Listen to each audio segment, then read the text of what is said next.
You ever buy a home and think you finally found peace? That was me. I had saved up for years, worked overtime shifts, skipped vacations, and lived as frugally as I could just to get to this moment, buying a place of my own. A suburban home, nothing too extravagant, but it was mine.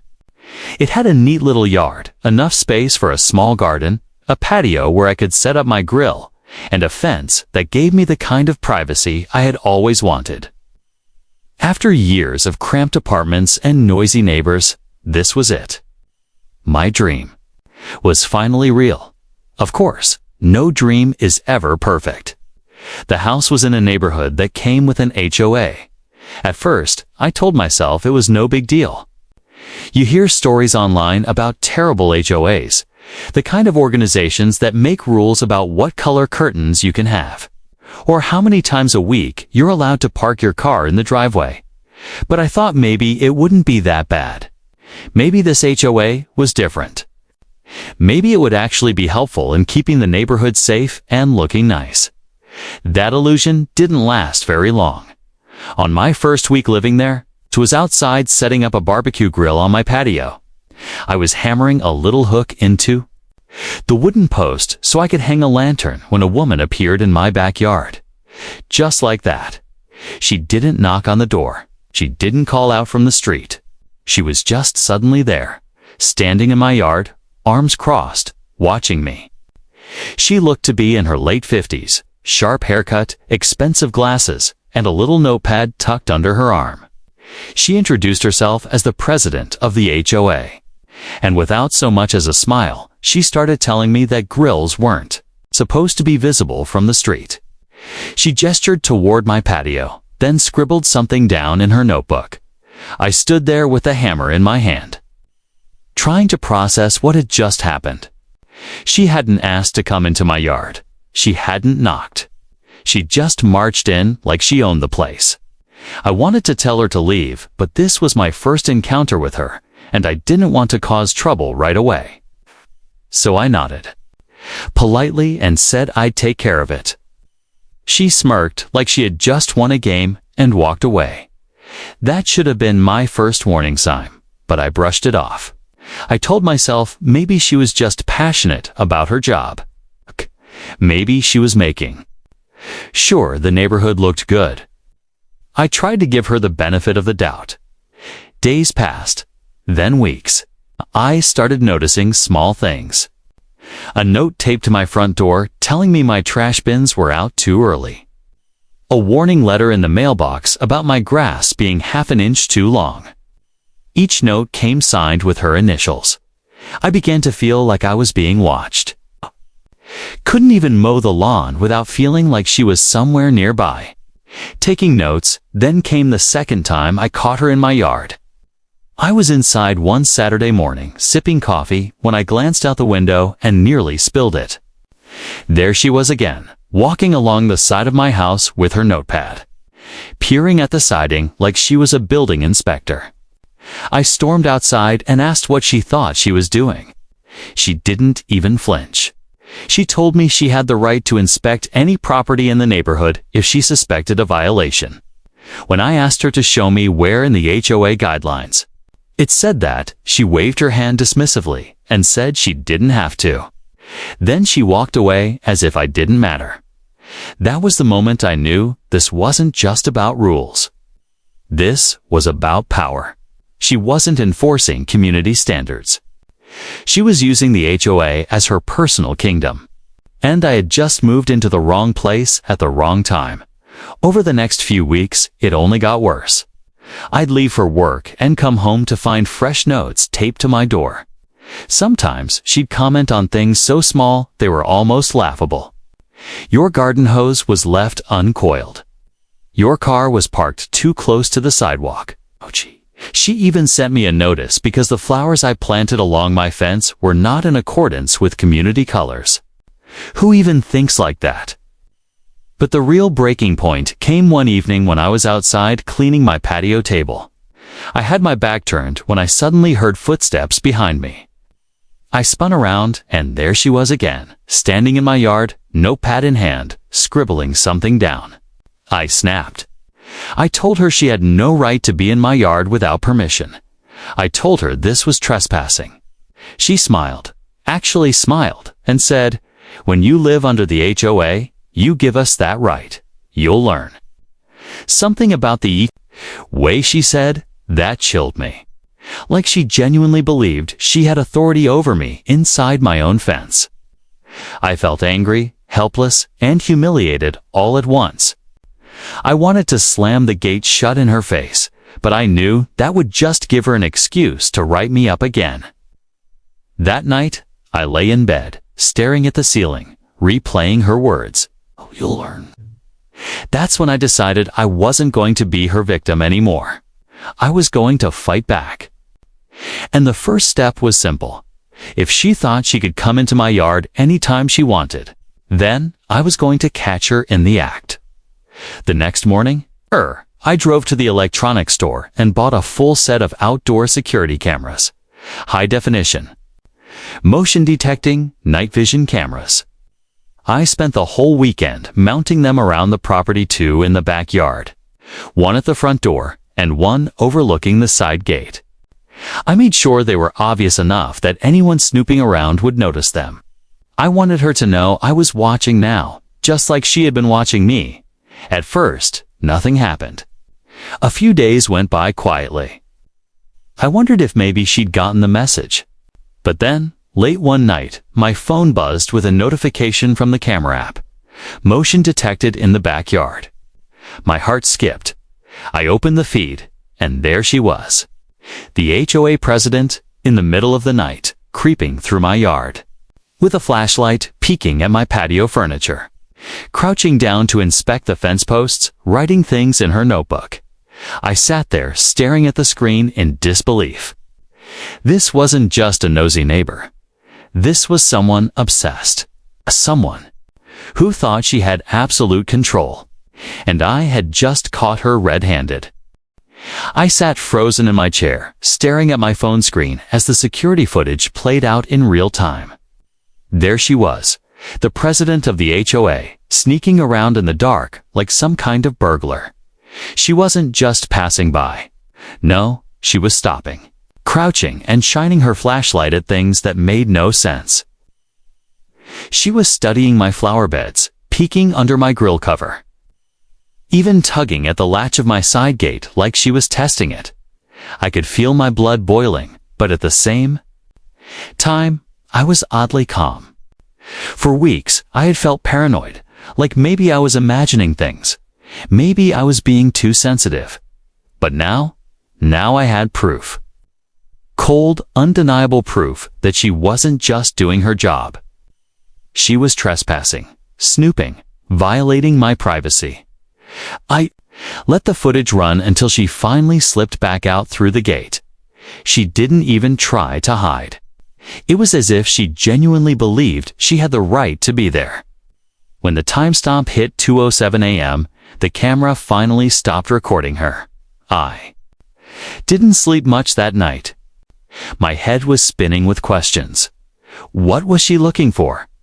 Why in the world did she need to be in my yard in the middle of the night? And most importantly, what was I going to do about it? The next morning, I went through the footage again, frame by frame.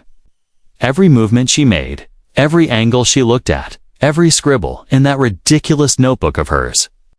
I saved the clips to a separate folder on my laptop and backed them up to the cloud. I knew enough to realize this might come in handy later. Part of me wanted to confront her right then and there. Shove my phone in her face and demand an explanation. But another part of me knew she'd just deny it, twist the story, and maybe even retaliate harder. No, I was going to play this game. I had to play it smart, so I stayed quiet. For now, days passed, and the cameras became my new obsession. Every time my phone buzzed with a motion alert, I'd rush to check it. Sometimes it was just a squirrel, or the wind blowing a tree branch. But other times, it was her. I caught her on 3 separate occasions in just 1 week. Once in broad daylight, walking right into my backyard like it was her personal playground. She stood there, hands on her hips, staring at my shed for nearly 5 minutes. Another time, I saw her pacing up and down my driveway, jotting notes, as if she was conducting a formal inspection. And the third time, she actually leaned over my patio table and lifted the corner of a stack of papers I had left there, like she was snooping through my stuff. That last one made my stomach turn. This wasn't about grass height or trash cans anymore. This was personal. I decided to test something. I printed a fake letter nonsense, really. It's just random words typed out on a piece of paper and left it on the patio table under a paperweight. Then I angled one of the cameras directly at it. 2 days later, there she was again, sneaking into the yard, picking up the paper, reading it, and then carefully placing it back as if nothing had happened. That was it. That was the proof I needed. She wasn't just checking violations. She was snooping through private belongings. I started talking quietly to a couple of neighbors. I didn't show them the footage right away, wanted to feel them out. First, I casually asked if they ever felt like the HOA president was a little overbearing. To my surprise, the floodgates opened. One neighbor told me she had been fined 3 times in a month for things like leaving a garden gnome on her porch. Another said he caught her peeking over his fence with binoculars. Someone else admitted they saw her walking around their backyard, but didn't want to make waves by reporting it.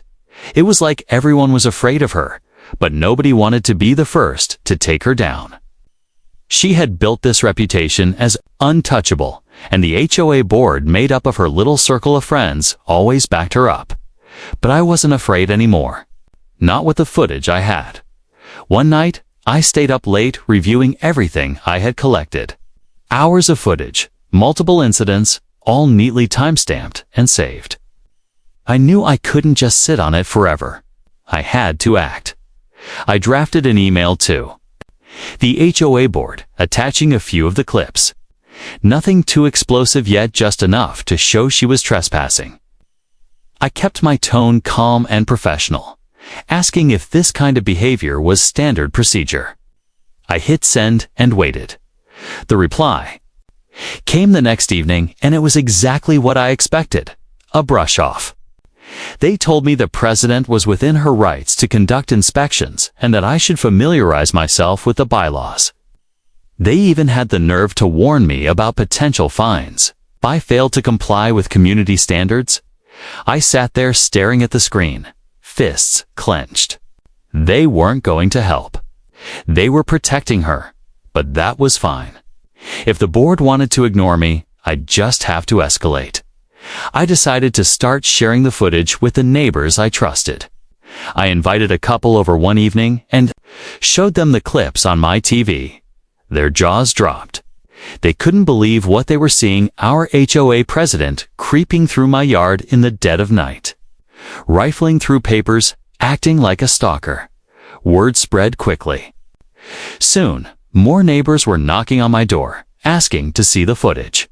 Each time, I could see the same expression on their faces: shock, then anger, then relief. Relief that someone had finally caught her in the act. It turned out she had been terrorizing the whole neighborhood for years. People were scared to stand up to her because they thought they'd be targeted even more. But now, with actual video evidence, the tide was turning. That's when I got the idea. Instead of just confronting her privately or complaining to the board again, I would do it publicly. I would expose her in front of everyone, all at once. No denials, no excuse, just the cold, hard truth on display for the whole neighborhood to see. So I started planning. I knew there was an HOA meeting scheduled for the following month. It was the perfect stage. Everyone would be their residents, board members, and of course, the president herself. All I had to do was wait, gather a little more evidence in the meantime, and then make my move. And let me tell you, the weeks leading up to that meeting were some of the longest of my life. Because the more I watched, the more I realized she wasn't just nosy. She was hiding something much bigger. The weeks leading up to that HOA meeting felt like a chess game. I had my cameras, I had my evidence, but I wanted more. If I was going to expose her in front of the entire community, I needed a checkmate, not just a few pawns on the board. So, I kept watching. Almost every night, she showed up somewhere in my yard. Sometimes she came alone, other times with a flashlight, and once, she even brought a tape measure, stretching it across my driveway like she was calculating something. I had to laugh at the absurdity of it. Here was a woman who supposedly cared about community standards, but she was sneaking around in the dark like a burglar. One night, though, something changed. I got a notification at around 1 a.m., and when I pulled up the feed, I didn't just see her. She wasn't alone. Standing beside her was a man I didn't recognize. He was taller, wearing a baseball cap, and holding a clipboard. They were whispering, pointing at parts of my fence, then jotting things down. At one point, he bent down and tapped at one of the wooden posts like he was checking its stability. She nodded, scribbled in her notebook, and they moved on to the patio. I watched as he shined his flashlight along the siding of my house. Then back at her, giving some kind of signal. She smiled, patted him on the back, and they left together. My stomach twisted. This wasn't just her being nosy anymore. This was something bigger. Who was that guy? Why were they inspecting my fence and siding in the middle of the night? The next day, I started digging. I looked through HOA newsletters, announcements, anything that might mention repairs, contractors, or inspections. That's when I found a small note tucked in the last newsletter about a preferred contractor partnership for home maintenance. The company's name rang a bell.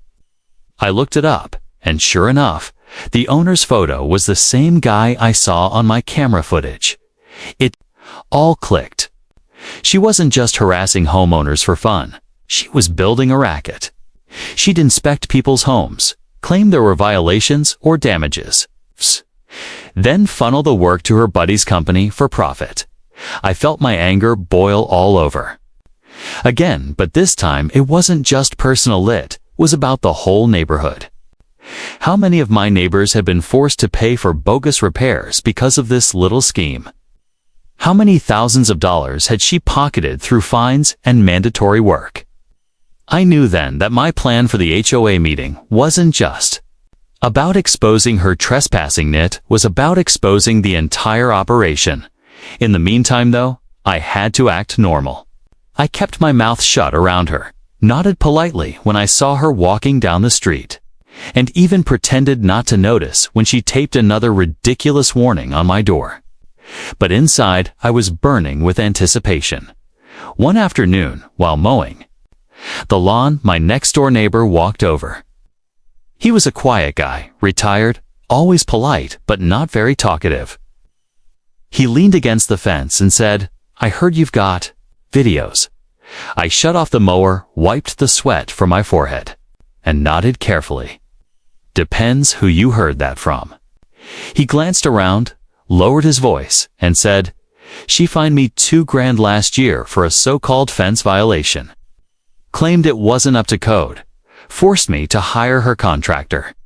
Cost me double what it should have. If you've got proof of what she's doing, people need to see it." That was when I realized I wasn't just carrying my own fight anymore. My neighbors were counting on me. I wasn't just going to speak for myself at that meeting. I was going to speak for everyone. The days ticked by, and I kept gathering footage. The president and her contractor friend visited my yard 3 more times before the meeting. Each time, I saved the clips. I even managed to capture audio on one of the cameras to hear snippets of conversation. Words like easy money, they'll never know, and mandatory inspection fees. That was my smoking gun. Finally, the night of the HOA meeting arrived. I showed up early, laptop bag slung over my shoulder, nerves buzzing in my chest. The community center was already filling with residents chatting in small groups. Board members shuffling papers at the front table. And of course, there she was, the president.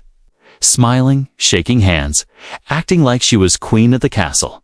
When her eyes met mine across the room, oh, she gave me that smug little grin, like she already knew she'd won whatever battle I thought I was fighting.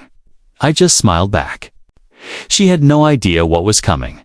The meeting started with the usual boring agenda: budget reports, landscaping updates, a reminder about Halloween decorations.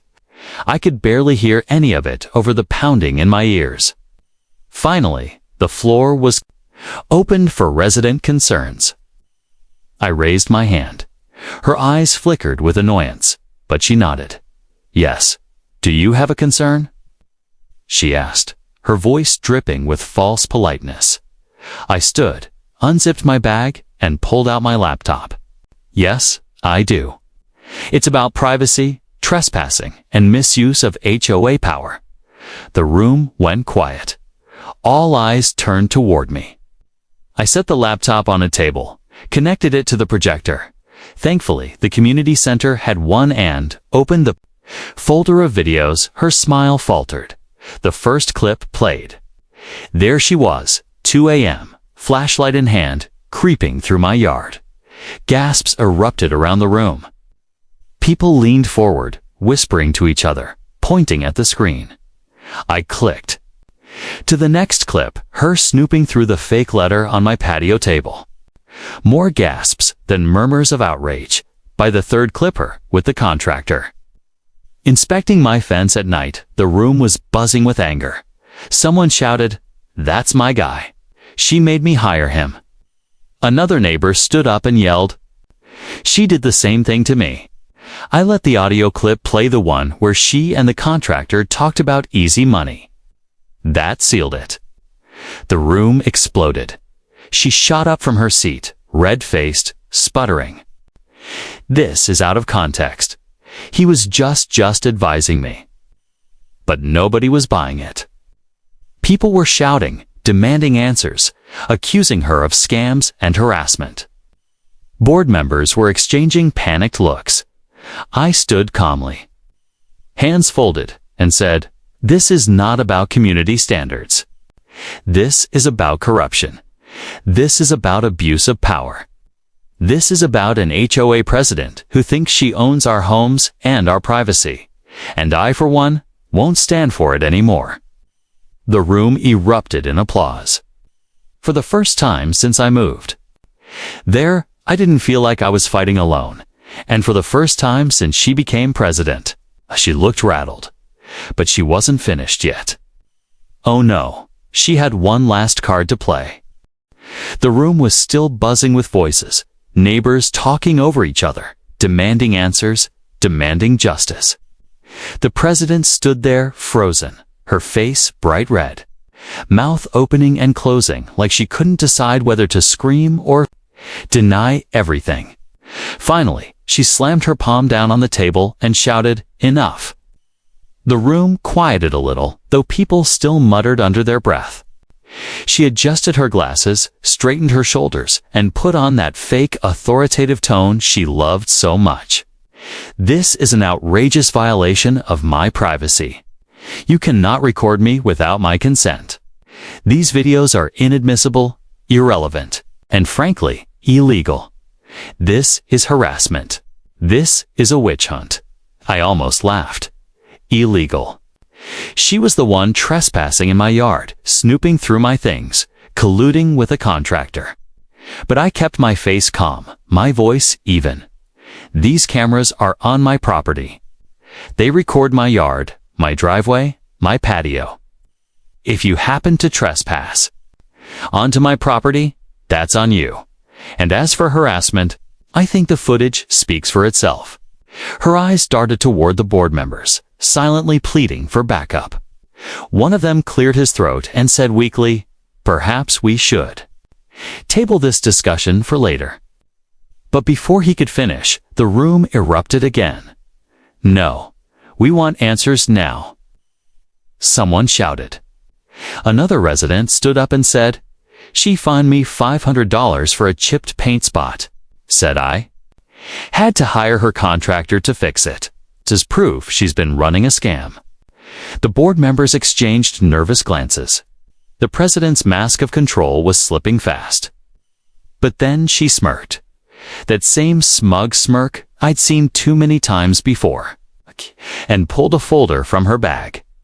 "If we're playing games with evidence," she said, "then let's play, because I have evidence, too." My stomach sank. She opened the folder and started pulling out papers. "This resident," she pointed directly at me, "has been in violation of HOA rules since the day he moved.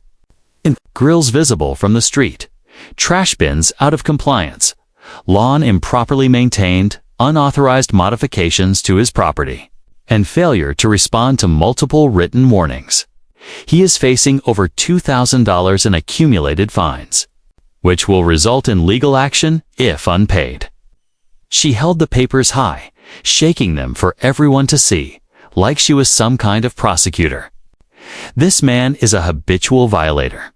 He is trying to distract you from his own failures as a homeowner by attacking me personally. Don't fall for it." I could feel every eye in the room turn toward me. For a moment, doubt flickered in their expressions. $2,000 in fines was no small thing. And the way she said it with so much authority, so much confidence, you could almost believe her.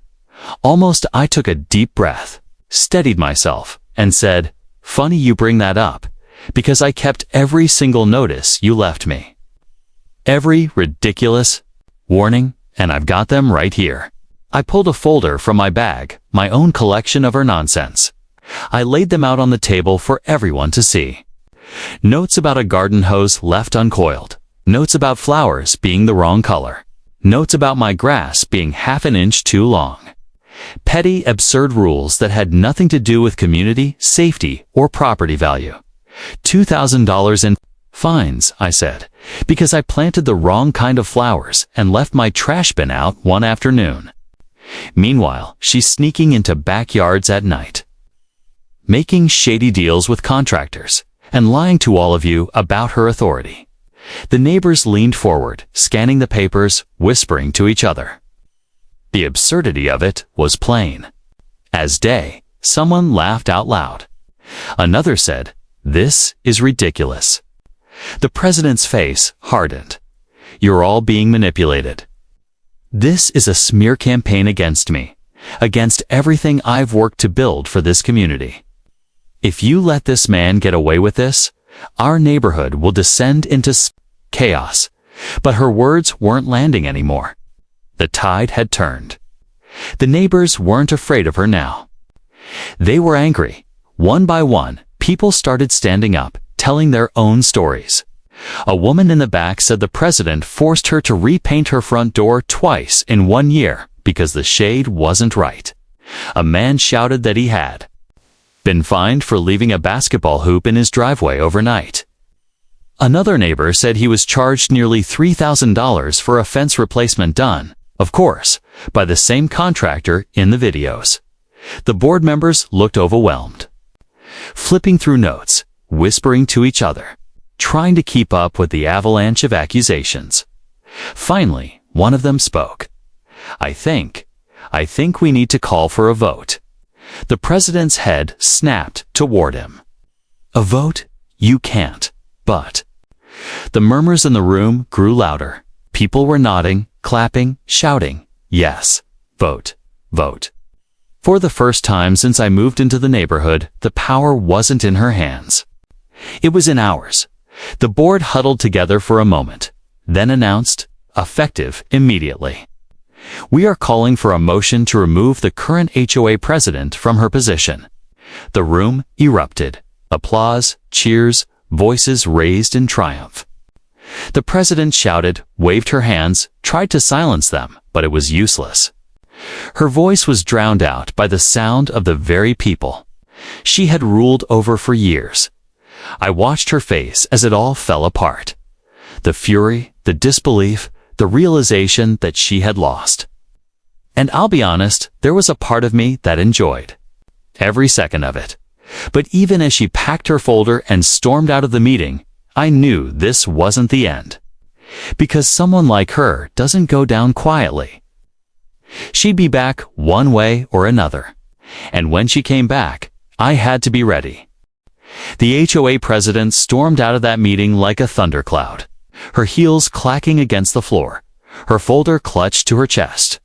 The neighbors erupted in cheers, people patting me on the back, shaking my hand, thanking me for finally standing up to her. For the first time since I'd moved into that neighborhood, I felt like we were united. But I also knew her. She wasn't the type to just slink away quietly. She was the type to plot, to scheme, to come back harder than before. And I was right. 2 weeks later, I got a letter in the mail. Not from the HOA, but from her personal attorney. It was a cease and desist letter, claiming I had violated her privacy rights by recording her on camera. It demanded that I delete all footage immediately, stop spreading false accusations, and issue a formal apology or face legal action. I almost laughed out loud when I read it. She really thought she could scare me back into silence with a letter, but I had already done my homework. My cameras were 100% legal. They were on my property, pointing at my property. If she just happened to be caught trespassing, that was on her, so instead of responding to her lawyer, I forwarded the letter to mine. A few days later, my attorney fired back with a very polite but very firm reply, attaching the footage and making it clear that if she wanted to take this to court, we'd be filing counterclaims for trespassing, harassment, and abuse of authority. Funny thing, she never responded after that. The fallout in the neighborhood was swift. With her gone, the HOA board scrambled to regain trust. They called for a special election, and this time, people who actually cared about the community not there. Own Power stepped up. The atmosphere shifted almost overnight. Instead of fear and fines, there was openness and cooperation. People started fixing up their homes because they wanted to, not because they were bullied into it. As for the president, word around town was that she moved a few miles away, into a different neighborhood, one without an HOA. Maybe she finally realized she couldn't play queen without a kingdom. Or maybe she was just waiting for another chance somewhere else. Honestly, I didn't care. She wasn't my problem anymore. But I'll tell you this. That whole experience taught me a lesson I'll never forget. Privacy isn't just about fences and locked doors. It's about respect. And when someone thinks they can violate that respect, whether it's a nosy neighbor, a power-hungry HOA president, or anyone else, you have to stand your ground. Those cameras I installed, they're still up. And I don't just see them as gadgets anymore. They're a reminder. A reminder that sometimes the best way to fight back isn't with anger or shouting nits with proof. Cold, undeniable proof. If there's one thing I hope people take away from my story, it's this. Don't let anyone convince you that you don't have a voice.